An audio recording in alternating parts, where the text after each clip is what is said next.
السلام علیکم ورحمۃ اللہ وبرکاتہ۔ آج انشاءاللہ ہم سورہ کہف کی دوسری آیت کا دوسرا حصہ مطالعہ کریں گے۔ سورہ کہف کی پہلی آیت میں ہم نے دیکھا تھا کہ قیما لینذر بأسا شدیدا من لدن، بالکل سیدھی بات کرنے والی کتاب تاکہ ڈرائے اللہ تعالیٰ کے سخت عذاب سے۔ یہاں پہ بأسن کا مطلب ہم نے جنگ بھی پڑھا تھا، اور یہاں سے ہم نے اس کا مطلب دجال بھی نکالا تھا، کیونکہ نبی محمد صلی اللہ علیہ وآلہ وسلم نے دجال کے فتنے سے محفوظ رہنے کے لیے اس کی پہلی 10 آیات کا مطالعہ کرنے کا کہا ہے، اور ہر جمعہ کو اس کی تلاوت کا بھی کہا ہے۔ آپ بھی کوشش کریں کہ انشاءاللہ ہر جمعے کو اس کی ضرور تلاوت کریں گے اور پہلی 10 آیات کو حفظ کرنے کی کوشش کریں گے۔ اور ہم نے یہ بھی دیکھا کہ سورہ کہف کا اصل فائدہ اس وقت تک حاصل نہیں ہو سکتا جب تک ہم اس کو سمجھ نہ لیں کہ اللہ تعالیٰ نے یہ تو بتا دیا کہ قرآن پاک کو کیوں نازل کیا گیا، تاکہ یہ ڈرائے، لیکن اس کے ساتھ اللہ تعالیٰ نے یہ بھی بتا دیا کہ یہ ڈرنا سب نے ہے، مسلم اور نان مسلم، یعنی مسلمان اور کافر، سب کے لیے یہ بأسن شدیدن ہے۔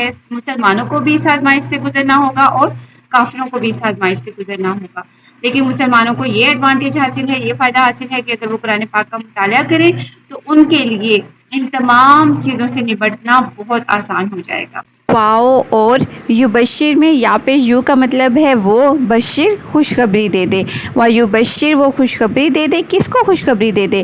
المؤمنین، الف لام خاص کرنے کے لیے کہ مومنوں کو، یا اور نون جو مومنین کے اینڈ پہ یا اور نون آیا ہے وہ جمع کرنے کے لیے، اس کا مطلب ہے سب، المؤمنین سب ایمان والوں کے لیے۔ الذین جو یعملون، یعملون کو دیکھنے کی ضرورت ہے، یا زبر یا کا مطلب ہے وہ، ہم پہلے بھی دیکھ چکے ہیں، یا زبر یا اس میں ضمیر کے لیے ہے وہ، یعنی مومن، عین میم اور لام عمل کرتے تھے، واؤ اور نون جمع کرنے کے لیے ہیں، یا اور واؤ اور نون کو ملائیں گے تو مطلب ہو جائے گا وہ سب، یعملون وہ سب عمل کرتے ہیں۔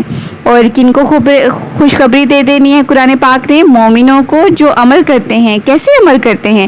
الصالحات، اچھے نیک بھلے عمل۔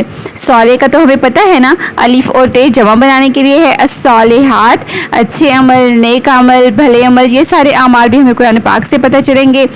انا اس کا مطلب ہوتا ہے بے شک، لہم میں لام زبر لا کا مطلب ہوتا ہے کے لیے، ہم کا مطلب ہے ان، لہم ان کے لیے، اجرن، اجر لفظ ہم اپنی اردو میں بھی استعمال کرتے ہیں، اجرن، اجرن کا مطلب ہوتا ہے انعام، صلہ، اجر، کوئی گفٹ، کوئی پرائز، ریوارڈ۔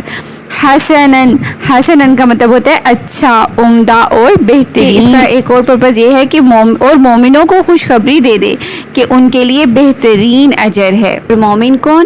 جو نیک اعمال کریں، اور یہ نیک اعمال ہمیں کہاں سے ملیں گے؟ یہ ہمیں قرآن پاک اور حدیث سے ملیں گے۔ ویڈیو پسند آئی ہو تو اپنے فرینڈز اینڈ فیملی کے ساتھ ضرور شیئر کریں، کیونکہ ہمیں نہیں پتا ہماری کون سی بات کسی کے دل میں اتر جائے، اس کے لیے ہدایت کا ذریعہ بن جائے اور ہمارے لیے صدقہ جاریہ بن جائے۔ السلام علیکم ورحمۃ اللہ وبرکاتہ۔